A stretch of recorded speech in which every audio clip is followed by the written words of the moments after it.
Замминистра иностранных дел Ираклий Тушба, открывая пресс-конференцию, отметил, что в Абхазии придают важное значение взаимодействию с новыми регионами России – Донецкой и Луганской народными республиками, Запорожской и Херсонской областями. Взаимоотношения между нашими республиками, в частности ДНР и ЛНР, носят такой давний характер. На протяжении многих лет мы имели контакты, имели на разном уровне взаимодействия с представителями этих республик. Еще задолго до признания со стороны Абхазии у нас были контакты, наши делегации направлялись в эти республики для участия в различных мероприятиях, в том числе и торжественных. Мы попытаемся придать новый стимул развитию наших взаимоотношений с регионами Российской Федерации, в частности с новыми регионами. Вы знаете, что ситуация там остается достаточно сложной. Идут боевые действия. И вот Лев Константинович долгие годы принимал участие в различных мероприятиях и акциях, в частности гуманитарного характера. Лев Квициния поблагодарил президента за доверие и наделение новыми полномочиями. Министр отметил, что Абхазия оказывает посильную гуманитарную помощь Донбассу с 2014 года и привел цифры по работе, которая была проделана за неполные 10 лет. По информации министра, с 2022 года на Донбасс направлено более 250 тонн гуманитарного груза. Адресная помощь оказывается школам и интернатам. Первый раз туда повезли на Новый год мандарины, ансамбль «Кавказ».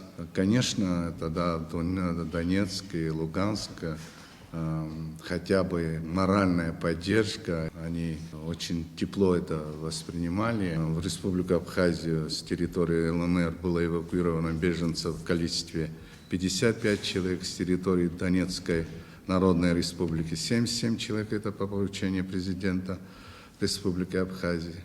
Операцию проводили МЧС Абхазии под руководством министра.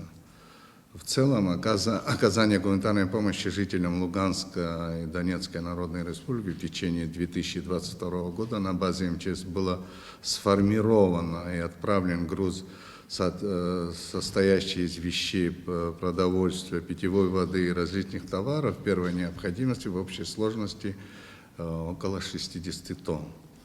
Также на базе МЧС Абхазии было сформировано и отправлено в ДНР груз весом около 20 тонн для граждан Республики Абхазии, принимающих участие в СВО в интернациональном батальоне «Пятнашка».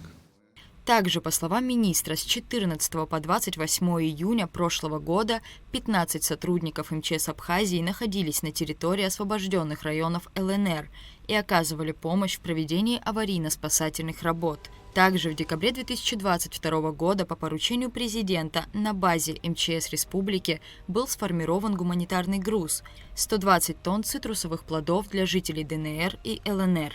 Как отметил Лев Квициния, с февраля 2022 года с территории ДНР были вывезены тела 10 граждан Абхазии, погибших бойцов батальона «Пятнашка». На вопрос журналиста, есть ли сейчас беженцы из ДНР и ЛНР в Абхазии, министр отметил, что из 118 человек, которые были доставлены с начала СВО в Абхазию, на сегодняшний день есть несколько человек, которые остались жить в Абхазии, нашли здесь работу и смогли обустроиться. В свою очередь, Ираклий Тушба отметил, что должность спецпредставителя достаточно значимая, и перед Львом Квициния ставятся новые задачи. Лев Константинович достаточно часто бывал в этих регионах, но эти контакты носили такой, скорее, межведомственный характер. Сейчас мы рассчитываем на то, что с новым назначением, с новым статусом политическим, конечно же, эти контакты приобретут более высокий уровень, высокий характер, и в том числе информация, вот, о которой сейчас спрашивали журналисты, я думаю, она появится, возможность, по крайней мере, эту информацию получать, взаимодействовать с российскими коллегами, в том числе и с представителями военного командования. То есть, да, безусловно, эта должность несет за собой определенную политическую нагрузку. Лев Квициния также рассказал журналистам, что один гражданин Абхазии, участник СВО, находится в украинском плену. Как отметил министр, переговоры по его освобождению ведутся.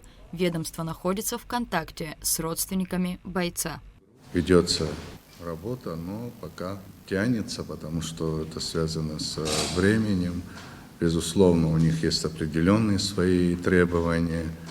Это, наверное, обмен, и так быстро осуществить обмен или договариваться, это не так просто. Ну, я думаю, что в этом направлении мы, безусловно, будем работать. И родители, родственники этого парня приходили сюда и к президенту. И, будем делать все возможное.